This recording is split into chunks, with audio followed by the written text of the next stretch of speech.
Shisui Uchiwa était dans l'Anbu, membre du clan Uchiwa de Konoha. Sa renommée lui valut le surnom de Shisui le Mirage, signifiant littéralement « Shisui au corps clignant ».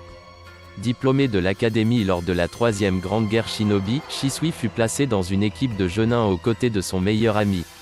Après la fin de la guerre, 1 an plus tard, il assista à la mort de son ami pendant une mission, s'éveillant en conséquence au Mangekyo Sharingan car il se sentait responsable.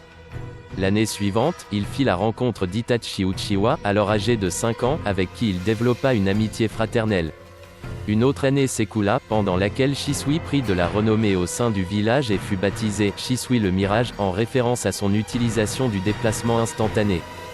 2 ans plus tard, alors qu'il vivait avec ses 2 parents en tant que jonin, son père décéda des suites d'une maladie contractée pendant la dernière guerre. Dans l'anime, l'équipe Shisui fut assignée à une longue mission pour repousser des ninjas de Kiri dirigés par Ao qui battit en retraite après avoir noté la présence de Shisui. Lorsqu'Itachi commença à agir de manière suspecte, le département de police de Konoha le chargea d'espionner son ami. Contre toute attente, Shisui n'exécuta pas ses ordres étant donné qu'il était contre le coup d'état. De plus, comme les Uchiwa devenaient de plus en plus méfiants envers les dirigeants du village, Shisui avoua tout au 3e Hokage. Accordant sa confiance au jeune homme, Hiruzen lui octroya le rôle d'espion double, lui laissant gérer le conflit interne avec son clan, sachant qu'en dernier recours Shisui prévoyait d'utiliser le Kotoha Matsukami sur Fugaku Uchiwa afin d'empêcher le coup d'état. Ayant la conviction que le clan ne reculerait pas même si leur chef était manipulé, Danzo Shimura décida de s'approprier les yeux de Shisui afin de sauver le village à sa manière. Même après la perte d'un de ses yeux, Shisui n'eut aucun mal à dominer l'affrontement grâce aux capacités du Sharingan. Malheureusement, Danzo le prit par surprise en utilisant l'Izanagi, dévoilant ainsi qu'il possédait lui aussi le dojutsu du clan Uchiwa. Shisui s'échappa avant que les hommes de Danzo ne puissent s'emparer de son œil restant. Shisui, confiant son Sharingan restant à Itachi. Les paroles manipulatrices de Danzo découragèrent Shisui, qui se pensa trop faible pour régler le conflit à venir. Il confia donc cette mission à Itachi, la seule personne qu'il savait capable de protéger à la fois le village et leur clan. Avant de mettre fin à ses jours et de sauter d'une falaise dans la rivière Naka, il rédigea une lettre de suicide dans laquelle il fit mention de son refus à participer aux agissements futurs, mettant l'accent sur l'étroitesse d'esprit du clan qui les rendait inaptes à désirer la paix de manière durable. Le contenu de cette lettre laissait également supposer que Shisui avait lui-même détruit ses yeux afin de ne pas créer de conflit d'intérêts au sein du clan. 10. Fortuitement, on ne retrouva jamais son corps. Dans l'anime, la mort de Shisui servit également de levier afin qu'Itachi s'éveille au Mangekyo Sharingan. De nature plutôt humble, Shisui sortait des standards bien souvent associés aux membres du clan Uchiwa. Il n'adoptait pas de comportement arrogant et ne cherchait pas à démontrer constamment ses talents. Aussi, il savait reconnaître et accepter ses propres erreurs pour avancer. Son ouverture d'esprit, ainsi que son désir de paix, le préservaient du cycle de haine propre à son clan. Shisui faisait également preuve d'une grande compassion envers les autres, et même à l'égard de ses ennemis il témoigna une forte sympathie à Mukaiko Hinata au moment de sa mort, alors qu'il avait lui-même reçu l'ordre de l'assassiner pour traîtrise envers le village. Shisui disposait également de sens intuitif hors du commun et très développé pour un enfant de son âge. Sharingan mis à part, ses capacités d'observation égalaient celles des plus grands ninjas, lui donnant des avantages non négligeables en combat. Il développa également des sentiments très forts envers Itachi Uchiwa qu'il considérait comme un frère. Shisui enseigna d'ailleurs à Itachi que la véritable valeur d'un shinobi résidait dans sa capacité à agir dans l'ombre, de manière anonyme, et à se sacrifier pour son propre village. Dans le même temps, Shisui était très dévoué à son clan.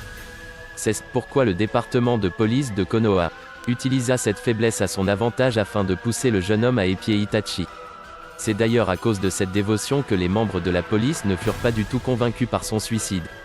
Son niveau de dévouement pour le clan était si important qu'Itachi croyait fortement devoir affronter son meilleur ami si celui-ci avait été en vie lors du massacre du clan Uchiwa.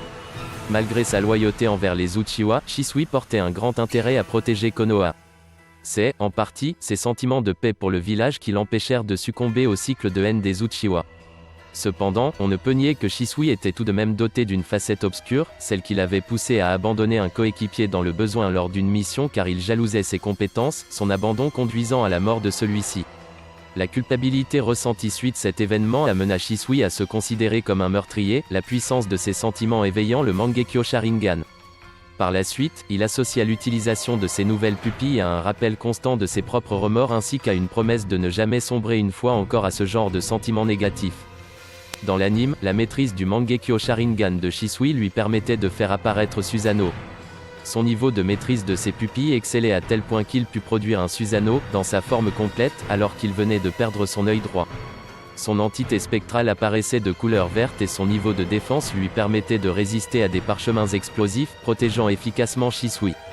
Son Susanoo démontra également son aptitude à libérer une barrière d'aiguille de chakra de son buste à une vitesse incroyable. Shisui apparaissant comme un membre clé de son clan, son suicide eut un impact très fort sur les Uchiwa. De son vivant et, même après sa mort, ses valeurs restèrent fortement ancrées dans l'esprit d'Itachi, ce qui a influencé ses décisions par la suite afin de préserver le village d'une guerre civile voire d'une guerre mondiale. Bien que Shisui ait laissé une lettre dans laquelle il expliquait ne plus pouvoir assumer les ambitions du clan, les membres du département de police de Konoha portèrent leurs soupçons sur Itachi, pensant que ce dernier avait tué son ami et imité son écriture grâce au Sharingan. Utilisant la mort déguisée de Shisui à son avantage, Itachi mentit à Sasuke en avançant qu'il avait tué son meilleur ami afin d'éveiller le Mangekyo Sharingan, le but étant de pousser son jeune frère à le tuer à son tour et, ainsi, lui permettre d'obtenir de nouvelles pupilles et de venger le clan. Même des années après sa disparition, Shisui laissa son empreinte dans l'histoire du monde ninja et ses actions marquèrent les esprits. Alors que Danzo utilisa l'œil qu'il lui avait volé pour servir ses projets, largement discutables, afin de protéger le village, Itachi garda précieusement l'autre œil pour honorer les dernières volontés de son ami, protéger Konoha et guider le clan vers la paix. Après avoir greffé l'œil dans l'un de ses corbeaux, Itachi fit en sorte de le transmettre à Naruto dans le cas où Sasuke viendrait à se retourner contre les siens s'il apprenait la vérité sur son aîné.